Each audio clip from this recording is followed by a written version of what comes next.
Brought to you by Agilus Diagnostics. Health test की बात आती है तो मैं भरोसा करता हूँ India largest diagnostics company Agilus diagnostics. खुद को टेस्ट करते रहो।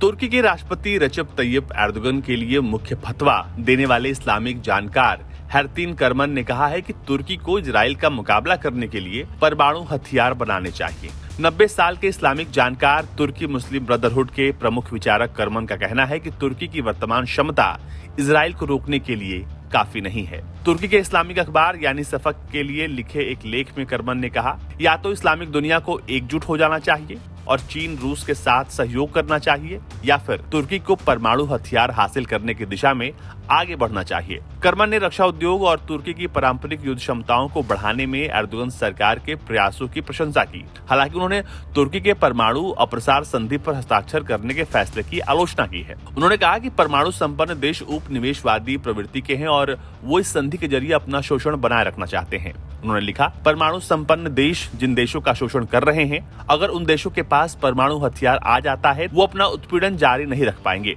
आपको बता दें कि 1995 में इजराइल और फिलिस्तीन की अपनी यात्रा को याद करते हुए करमन ने कहा कि उन्होंने अपनी आंखों से देखा है कि कैसे इजराइल के यहूदी एक ग्रेटर इजराइल की कल्पना करते हैं। उनका दावा है कि यहूदी पश्चिमी देशों के समर्थन से इस लक्ष्य की ओर आगे बढ़ रहे हैं।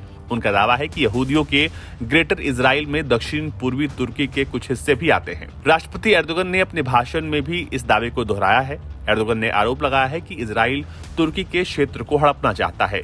साथ ही एर्दोगन फिलिस्तीन संगठन हमास की प्रशंसा भी करते हैं और कहते हैं कि समूह न केवल फिलिस्तीनियों के अधिकारों की रक्षा करता है बल्कि तुर्कों के अधिकारों की भी रक्षा करता है। अब जिस इस्लामिक स्कॉलर ने तुर्की के लिए परमाणु हथियारों की पैरवी की है, उनके बारे में समझिए। तुर्की में इस्लामवादियों के बीच हैरतीन करमन का काफी बड़ा प्रभाव है, जिसमें सरकार समर्थित डिफेंस इंडस्ट्री के प्रमुख पदों पर बैठे लोग भी शामिल हैं।